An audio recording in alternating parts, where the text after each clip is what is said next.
બનાસકાંઠામાં લોકસભાની ચૂંટણીના ઉમેદવારની પસંદગીની પ્રક્રિયા માટે આજે બનાસકાંઠાના ડીસાના સોમનાથ ફાર્મમાં ભાજપના નિરીક્ષકો ભૂપેન્દ્રસિંહ ચુડાસમા, દુષ્યંત પંડ્યા અને કૌશલ્યા કુંવરબા દ્વારા જિલ્લાની 7 વિધાનસભાના કાર્યકર્તાઓ અને આગેવાનો પાસેથી ઉમેદવારને લઈને સેન્સ લેવાની પ્રક્રિયા શરૂ કરી દેવાઈ છે, જેમાં મોટા પ્રમાણમાં કાર્યકર્તાઓ ઉપસ્થિત છે। ત્યારે બનાસકાંઠાના વર્તમાન સાંસદ અને કેન્દ્રીય મંત્રી હરિભાઈ ચૌધરી પણ ત્યાં આવી પહોંચ્યા હતા।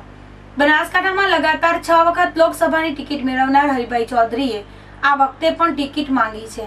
તેમણે જિલ્લામાં સારા કામ કર્યા છે અને તેમને આશા છે કે ફરીથી ભાજપ તેમને ટિકિટ આપશે અને વિજય થશે। પહેલા તો 2019ની લોકસભાની ચૂંટણી માટે ભારતીય જનતા પાર્ટીની જે પદ્ધતિ છે એ પ્રમાણે દરેક મતક્ષેત્રના કાર્યકર્તાઓના મનમાં જે હોય એ વાત કરવા માટે આ એક પ્લેટફોર્મ આપવામાં આવેલું છે। માનનીય ભૂપેન્દ્રસિંહ ચુડાસમા, કૌશલ્યા કુંવરબા અને દુષ્યંતભાઈ એ અમારા નિરીક્ષક તરીકે પધાર્યા છે। તો સમગ્ર બનાસકાંઠા લોકસભાના નાનામાં નાના કાર્યકર શક્તિ કેન્દ્રથી માંડીને જિલ્લા સુધીના તમામ લોકોને પોતાના વિચાર રજૂ કરવા માટેની આ તક આપવામાં આવી છે અને હું પાર્ટીનો આભાર માનું છું કે લોકોને આ તક મળી તો એમનો સાચા ઉમેદવારની પસંદગી કરવા માટે એમને મોકળું મેદાન મળશે।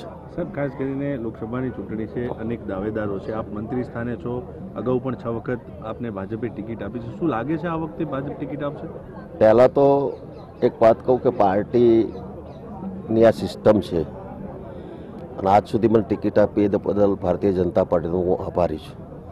અમારી પાર્ટીમાં કોઈ પણ વ્યક્તિ નાનામાં નાનો કાર્યકર્તા પણ લોકસભાની ઉમેદવારી માટે એને પૂરતી તક આપવામાં આવે છે, પૂરતી, અને એના લીધે પછી પાર્ટીના પાર્લામેન્ટરી બોર્ડ અને કેન્દ્રીય બોર્ડ એનો નિર્ણય કરતી હોય છે અને અમારા કાર્યકર્તાઓને એટલી જ પૂરેપૂરી સમજ છે કે પાર્ટી જે નિર્ણય કરશે એ સમજી સોચી અને નિર્ણય કરશે અને જે નિર્ણય કરશે એ અમારા માટે શિરોમાન્ય હોય છે। સાહેબ, લાગે છે આપને ટિકિટ મળશે? કોઈ પણ ઉમેદવાર પોતે આશાવાદી જ હોય, કોઈ પણ ઉમેદવાર, અને હું પણ આશાવાદી રહેવાનો છું। મને વિશ્વાસ છે મારા કાર્યકર્તાઓ પ્રત્યે કે ફરીથી પાર્ટી મને ટિકિટ આપશે, પરંતુ મારો મત એવો છે કે પાર્ટી જે નિર્ણય કરશે એવું શિરોમાન્ય કરીશ। સર, આ વખતે ગુજરાતમાં 9 સાંસદોની ટિકિટ કપાઈ રહી છે, એમાં તમારું પણ નામ છે। એ આપના મીડિયાના ભાઈઓ જે કહેતા હોય એ એમનો વ્યૂ છે। સ્થાનિક પણ પ્રદેશના અને પાર્લામેન્ટરી બોર્ડ કેન્દ્રનો જે નિર્ણય કરશે ફાઇનલ રહેશે।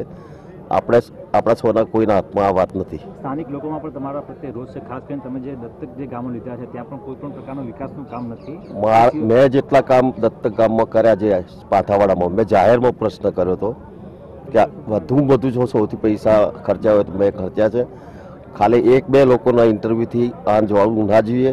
મેં જાહેરમાં 5000 પબ્લિક વખતે પૂછ્યું હતું કે તમારા ગામ દત્તક લીધા પછી કેટલો ફરક છે, તો લોકોએ કીધું કે 100% ફરક છે। સાહેબ, કેટલો આશાવાદ રાખો?